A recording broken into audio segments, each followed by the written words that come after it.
ಇದು ಅಡುಗೆ ಸಮಯ ಚಾನಲ್ಗೆ ಪ್ರೀತಿಯ ಸ್ವಾಗತ. ಇವತ್ತಿನ ರೆಸಿಪಿ ಬದನೆಕಾಯಿ ಎಣ್ಣೆಗಾಯಿ. ಬನ್ನಿ ಇದಕ್ಕೆ ಬೇಕಾದಂಥ ಇಂಗ್ರೀಡಿಯೆಂಟ್ಸ್ ನೋಟ್ ಮಾಡ್ಕೊಳ್ಳೋಣ.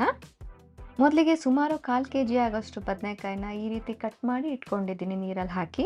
1 ಟೀ ಸ್ಪೂನ್ ಸಾಸಿವೆ, 1 ಟೀ ಸ್ಪೂನ್ ಅರಿಶಿಣ, ರುಚಿಗೆ ತಕ್ಕಷ್ಟು ಉಪ್ಪು, 1 ಟೀ ಸ್ಪೂನ್ ಬಿಳಿ ಎಳ್ಳು, 1 ಟೀ ಸ್ಪೂನ್ ಹುಚ್ಚೆಳ್ಳು, ಸ್ವಲ್ಪ ಬೆಲ್ಲ, 1 ಈರುಳ್ಳಿನ ಈ ರೀತಿ ಉದ್ದುದ್ದ ಕಟ್ ಮಾಡಿ ಇಟ್ಕೊಂಡಿದ್ದೀನಿ. ಒಗ್ಗರಣೆಗೆ ಚಿಕ್ಕದಾಗಿ ಕಟ್ ಮಾಡ್ಕೊಂಡಂಥ 1 ಈರುಳ್ಳಿ, ಇದು ಸ್ಟಫಿಂಗ್ಗೆ, ಮತ್ತು ನೆನೆಸಿಟ್ಟಿರುವಂಥ ಹುಣಸೆ ಹಣ್ಣು, ಸ್ವಲ್ಪ ಕರಿಬೇವಿನ ಸೊಪ್ಪು, 4 ರಿಂದ 5 ಒಣಮೆಣಸಿನಕಾಯಿ, 1 ಟೇಬಲ್ ಸ್ಪೂನ್ ಧನಿಯಾ, 1 ಟೇಬಲ್ ಸ್ಪೂನ್ ಕೊಬ್ಬರಿ, 1 ಟೇಬಲ್ ಸ್ಪೂನ್ ಕಡಲೆ ಬೀಜ, ಅರ್ಧ ಟೇಬಲ್ ಸ್ಪೂನ್ ಅಷ್ಟು ಜೀರಿಗೆ, 1 ಟೇಬಲ್ ಸ್ಪೂನ್ ಕಡಲೆಬೇಳೆ, 1/4 ಟೇಬಲ್ ಸ್ಪೂನ್ ಅಷ್ಟು ಮೆಂತ್ಯ.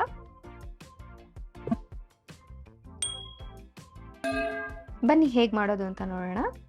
ನಾವು ತಗೊಂಡಂಥ ಕಡಲೆ ಬೀಜ, ಹುಚ್ಚೆಳ್ಳು, ಎಳ್ಳು, ಕೊಬ್ಬರಿ ಇದೆಲ್ಲನೂ ಒಂದೊಂದಾಗಿ ಡ್ರೈ ರೋಸ್ಟ್ ಮಾಡ್ಕೊಳ್ಳೋಣ. ಬಾಣಲೆಗೆ 1 ಟೇಬಲ್ ಸ್ಪೂನ್ ಅಷ್ಟು ಅಡುಗೆ ಎಣ್ಣೆ ಸೇರಿಸಿದ್ದೀನಿ. ಅದಕ್ಕೆ ನಾವು ತಗೊಂಡಂಥ ಕಡಲೆಬೇಳೆ, ಧನಿಯಾ, 1/4 ಟೇಬಲ್ ಸ್ಪೂನ್ ಅಷ್ಟು ಮೆಂತ್ಯ, ಅರ್ಧ ಟೇಬಲ್ ಸ್ಪೂನ್ ಜೀರಿಗೆ ಹಾಕಿ ಹುರ್ಕೊಳ್ಳೋಣ. ಒಂದು ಘಮ ಬರೋವರೆಗೂ ಫ್ರೈ ಮಾಡಿಕೊಂಡು ಮೆಣಸಿನ್ಕಾಯಿ ಮತ್ತು ಕರಿಬೇವಿನ ಸೊಪ್ಪನ್ನು ಸೇರಿಸಿ ಸ್ವಲ್ಪ ಫ್ರೈ ಮಾಡ್ಕೊತೀನಿ. ಯಾವುದು ಸೀದೋಗಬಾರ್ದು ಫ್ರೆಂಡ್ಸ್, ಟೇಸ್ಟ್ ಚೆನ್ನಾಗಿರಲ್ಲ. ನಂತರ ಹುರಿದು ಸಿಪ್ಪೆ ತೆಗೆದಿಟ್ಕೊಂಡಂತಹ ಕಡಲೆ ಬೀಜ, ಹುಚ್ಚೆಳ್ಳು, ಎಳ್ಳು, ಕೊಬ್ಬರಿ, ಹುರಿದ ಮಸಾಲಾ ಪದಾರ್ಥಗಳು, ಹುಣಸೆ ಹಣ್ಣು, ಬೆಲ್ಲ, ಅರಿಶಿಣ, ಉಪ್ಪು, ಸ್ವಲ್ಪ ನೀರನ್ನು ಸೇರಿಸಿ ರುಬ್ಕೊಳ್ಳೋಣ. ಈಗ ರುಬ್ಬಿರೋ ಮಸಾಲಕ್ಕೆ ಈಗ ಸಣ್ಣದಾಗಿ ಹೆಚ್ಚಿ ಇಟ್ಕೊಂಡಂತಹ ಈರುಳ್ಳಿನ ಸೇರಿಸಿ ಬದನೆಕಾಯಿಗೆ ಈ ರೀತಿ ಒಂದೊಂದಾಗಿ ಸ್ಟಫಿಂಗ್ ಮಾಡ್ಕೊಳ್ಳೋಣ.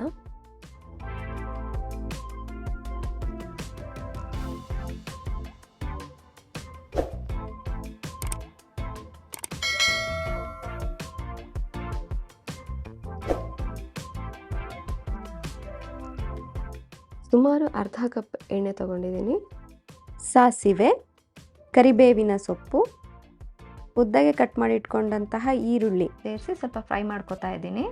ಅದು ಸ್ವಲ್ಪ ಫ್ರೈ ಆದಮೇಲೆ ಈ ರೀತಿ ಸ್ಟಫ್ ಮಾಡಿದಂಥ ಬದನೆಕಾಯಿನ ಸೇರಿಸ್ತಾ ಇದ್ದೀನಿ.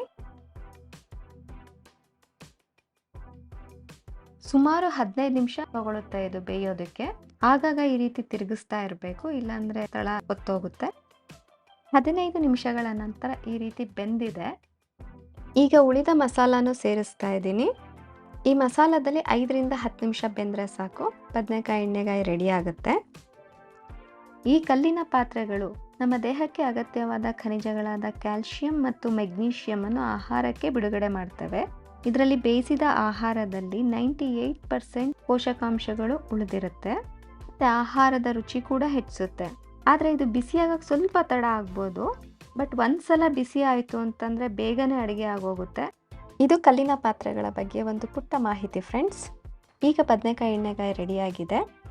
ನೀವು ಒಂದ್ಸಲ ಮನೆಯಲ್ಲಿ ಟ್ರೈ ಮಾಡಿ ಹೇಗಿತ್ತು ಅಂತೇಳ್ಬಿಟ್ಟು ಕಮೆಂಟ್ ಸೆಕ್ಷನಲ್ಲಿ ತಿಳಿಸೋದನ್ನು ಮರಿಬೇಡಿ. ಈ ವಿಡಿಯೋ ನಿಮಗೆ ಇಷ್ಟ ಆಗಿದ್ರೆ ಪ್ಲೀಸ್ ಲೈಕ್ ಮಾಡಿ, ಶೇರ್ ಮಾಡಿ ಮತ್ತು ಸಬ್ಸ್ಕ್ರೈಬ್ ಮಾಡಿ. ಬೆಲ್ ಐಕಾನ್ನ ಕ್ಲಿಕ್ ಮಾಡೋದನ್ನು ಮರಿಬೇಡಿ.